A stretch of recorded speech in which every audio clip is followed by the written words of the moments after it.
Los derechos humanos en Informe 907.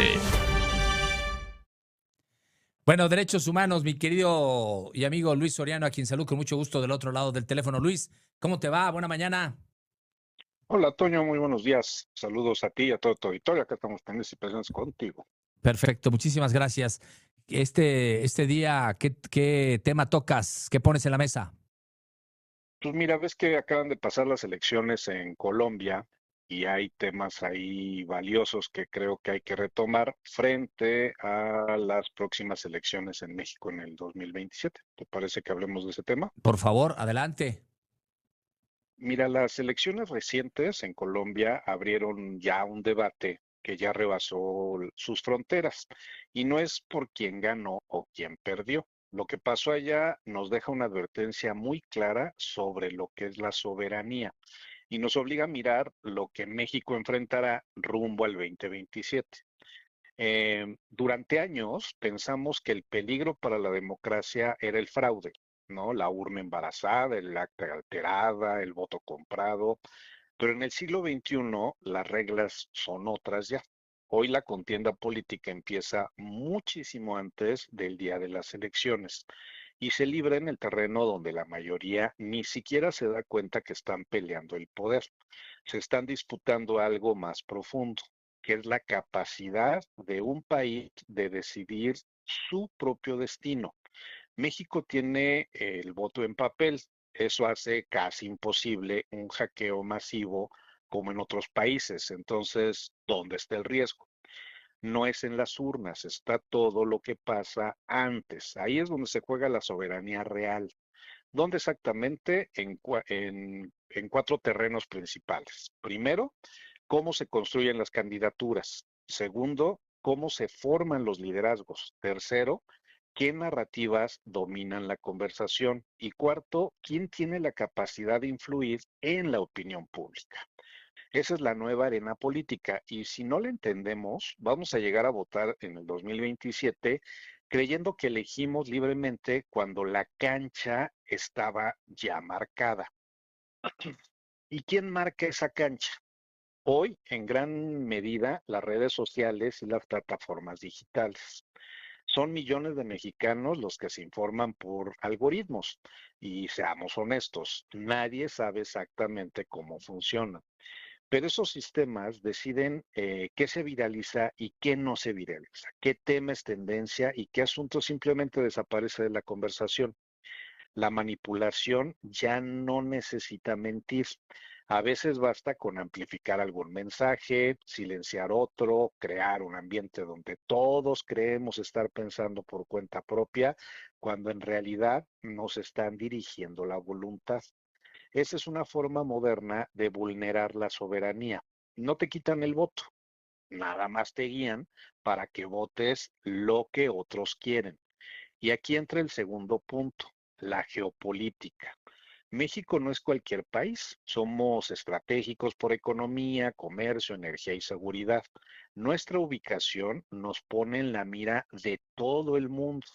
Sería ingenuo, evidentemente, pensar que los grandes centros de poder son indiferentes al rumbo político de México. El riesgo de intervención o influencia de gobiernos extranjeros, incluido Estados Unidos o Israel, por sus intereses en seguridad, tecnología y recursos en la región, no pueden descartarse.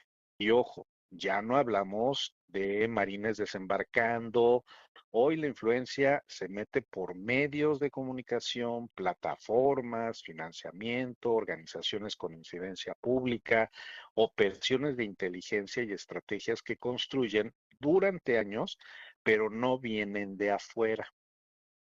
La historia nos enseña que muchos proyectos de transformación se fracturan desde adentro, movimientos sociales, partidos políticos, espacios de derechos humanos, y terminan incorporando perfiles cuyos intereses ya no representan los principios que lo crearon.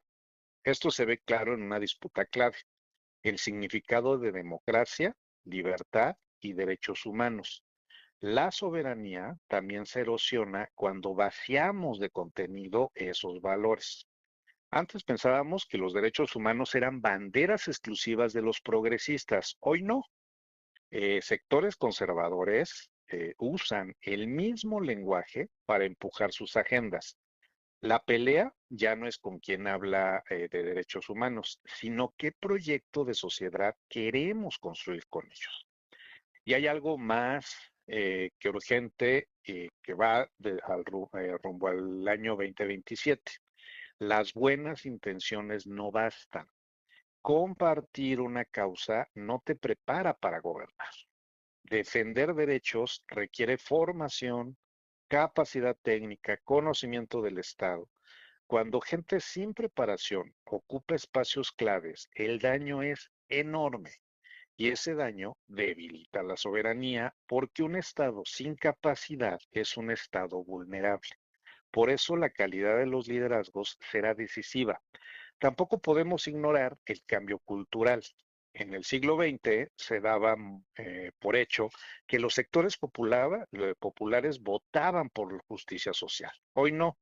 Millones votan desde la aspiración, no por lo que son, sino por lo que quieren llegar a ser. Reconocimiento, movilidad, estatus. Ejemplo, el tío Rich, por ejemplo. Eso cambia las reglas y explica mucho los giros en América Latina. Colombia es el caso más reciente. Entonces, ¿cuál es la lección de Colombia? Que la soberanía ya no se pierde solo con tanques o con fraudes. Se diluye cuando una sociedad pierde el control sobre sus narrativas, sus liderazgos y su información. Por eso el 2027 no será solo una pelea entre partidos, será una batalla por las narrativas, por el sentido de los derechos humanos, por la calidad de información y por la capacidad real de decidir con libertad. La democracia no se define solo en las urnas, se define todos los días. Es como formamos opinión pública, como preparamos liderazgos y como resguardamos el derecho a decidir soberanamente nuestro destino. Por eso es tan importante noticieros como el tuyo, Toño. Y ahí está la elección de Colombia. Y México tiene que tomar nota desde hoy. Por eso es tan importante identificar este tipo de esquemas. ¿Cómo es, Toño? A ver, entonces te pregunto, después del proceso electoral o de las elecciones presidenciales en Colombia, ¿los derechos humanos y la paz se encuentran en riesgo en este país? Sí, o sea, sí, sí, como está en riesgo hoy en Colombia. Las narrativas que se están generando en América Latina, Sí. como Argentina con Milei, como ahora en Colombia y en Ecuador y otros países, se están infiltrando gobiernos extranjeros a través de estos liderazgos carismáticos, entre comillas, o que están inflados superficialmente. Y entonces ellos son antiderechos humanos. Gentes como Milei que rompe con los derechos de los trabajadores, por ejemplo, la educación, etcétera, son los antiderechos y es la derecha extrema la que está gobernando.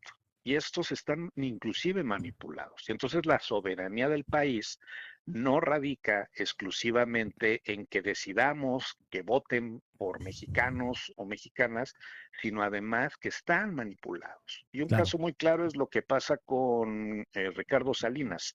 Ricardo Salinas está insistentemente poniendo su capítulo este de quién es él y de poner a Electra o la empresa esta agiotista como un ejemplo de beneficio para los mexicanos, ¿no? Cuando en realidad pues, es un agiotista, es un explotador de la pobreza, pero lo está generando como un esquema de potencial, de dignidad de las personas, de una empresa de lucha, del mexicanismo, etcétera. Este tipo de cosas lo que hacen es romper con la dignidad de los derechos humanos e incentivar la generación de conflictos, o sea, van en contra de la paz. O sea, sí son esquemas que tenemos que identificar y los empezamos a identificar. Ricardo Salinas es el ejemplo típico de la intervención israelí y norteamericana para posicionarse como parte del nuevo poder que se está buscando arrebatarle a los mexicanos para que ser otra vez controlado por gobiernos extranjeros. Eso es lo que tenemos que cuidar y eso evidentemente violenta los derechos humanos. ¿Cómo los violenta? Veamos lo que pasa precisamente en Argentina. ¿Qué pasó antes de Milei? ¿Las cosas estaban mal? Seguramente sí, pero hoy con Milei todos los derechos humanos están para atrás. No existen los derechos humanos en Argentina, por ejemplo, y eso está generando conflicto y va a generar conflicto. Porque estados como Estados Unidos, países como Estados Unidos, les conviene que los países latinoamericanos estén en conflicto porque no se fortalecen. Sí es parte de las cosas que tenemos que identificar, Toño. Correcto. Derechos humanos en abonos muy chiquitos. Sí, Soy su fan, exactamente. soy su fan de Luis Soriano. Muy buena argumentación. Saludos desde la colonia Domingo Arenas en Texmelucan. Te mandan fuerte abrazo, Luis. No, muchas gracias, muchas gracias. Abrazo fuerte hasta San Martín. Perfecto. Luis, ¿dónde te vemos y leemos? En nuestras redes sociales, Luis Soriano BC, en todas las redes sociales nos encuentran. Ahí estamos pendientes y presentes con ustedes. Perfecto. Te mando un fuerte abrazo, Luis. Nos escuchamos el próximo miércoles en otra intervención tuya. Abrazo fuerte y saludos a todos y a todos. Fuerte abrazo. Gracias. Las 8 de la mañana con 15 minutos.